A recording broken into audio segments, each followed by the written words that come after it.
Bem-vindos a mais um vídeo sobre o livro Rápido e Devagar e dessa vez falando sobre o capítulo 15, que tem como título Linda, menos é mais.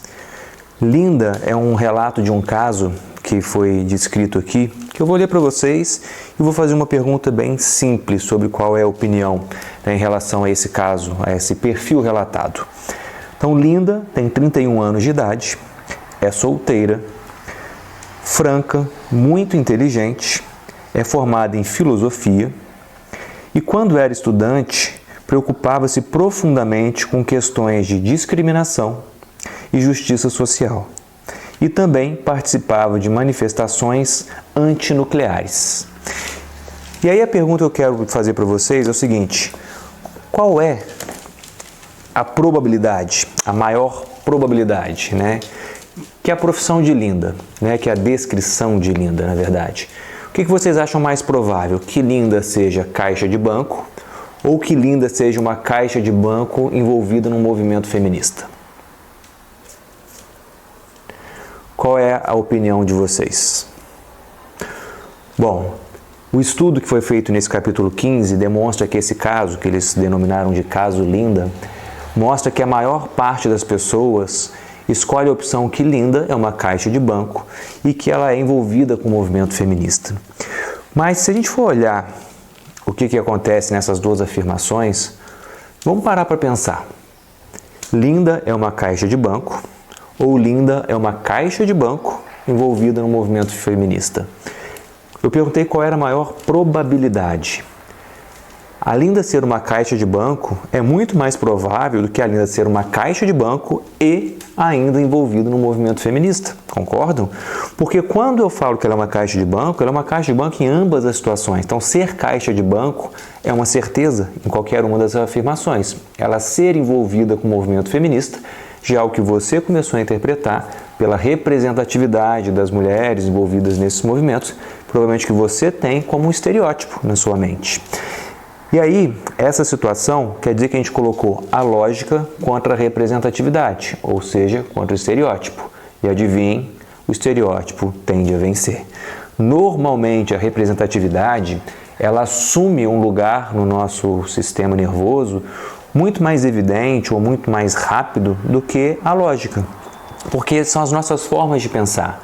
Então, a representatividade, ou o que a gente chama de estereótipo ou preconceito, ele é relacionado ao sistema rápido, à forma rápida de pensar, que é associada ali ao sistema 1 que o livro coloca.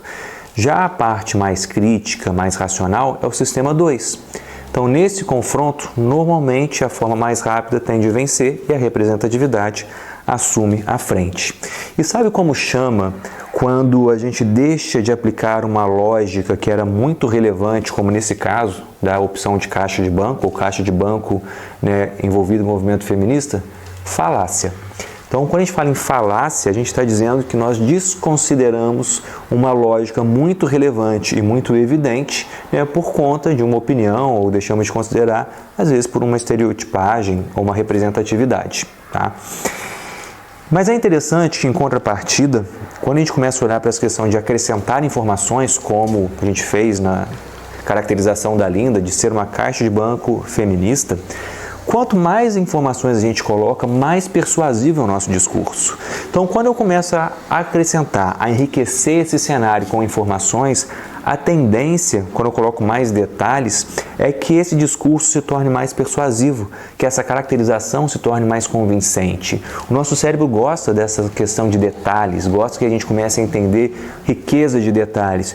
Isso transforma para a gente, talvez, uma imagem mais nítida, mais detalhada, e faz com que a gente acredite que aquilo seja mais verídico do que uma informação mais crua, mais simples. E sabe onde acontece muito isso? Talvez não como uma ideia de convencimento, mas quando a gente fala em probabilidade e questão de detalhes, para vocês entenderem o quanto isso está no nosso dia a dia. Sabe esses sites de aposta que a gente vê e hoje estão muito em alta, hoje em dia, que são esses bets da vida, que são de apostas esportivas? No início, você fazia uma aposta muito mais simples. Hoje tem alguns sites de aposta que deixam você apostar, por exemplo, que o determinado jogador, que é o jogador X, vai fazer 2 gols no primeiro tempo. Essa é uma aposta viável, que o time vai ganhar, mas que ele vai fazer todos os gols apenas no segundo tempo, que vai ser 2-1, mas o time A vai ficar 1-1 no primeiro tempo e vai desempatar no segundo. Quanto mais específico, né, é essa aposta, mais difícil a chance de ganhar, porque a gente está colocando mais detalhes, mais opções, na verdade, né, mais entraves, não opções, né, mas mais entraves, porque eu cumpri todos aqueles critérios, é mais difícil que eu só dizer se o time ia ganhar ou se ele ia perder. Então, quando a gente vai colocando essa questão de mais detalhes e mais itens na história, ela se torna mais persuasiva, porém menos possível de acontecer, menos plausível, né? E aí existe uma outra questão, quando a gente fala em detalhes, em riqueza de detalhes, ou facilitar ou dificultar, como o título do capítulo diz, menos é mais. Vamos supor que eu vou trazer para vocês agora, então, uma outra situação, né? Vamos supor que em determinada cidade no Brasil, né, em alguma cidade qualquer, foi feito um estudo com uma amostragem de homens, né? E que nessa amostragem de homens,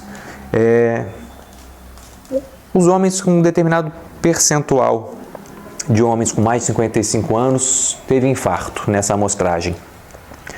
Qual seria o percentual que você daria como palpite? Quantos por cento você acredita que tiveram infarto nessa amostragem de homens, né, com mais de 55 anos? E se eu te fizer essa pergunta, a mesma pergunta de uma outra maneira? Ou seja, numa amostragem de 100 homens, quantos homens com mais de 55 anos você acredita que sofreram infarto? Não fica mais simples a pergunta quando eu substituo o percentual pela quantidade? Uma amostragem percentual por 100 homens. Os 100 homens é só para facilitar na conta, né? Que no final das contas vai ser a mesma coisa. Talvez você tenha dado respostas muito discrepantes, que não são matematicamente, que não estão próximas.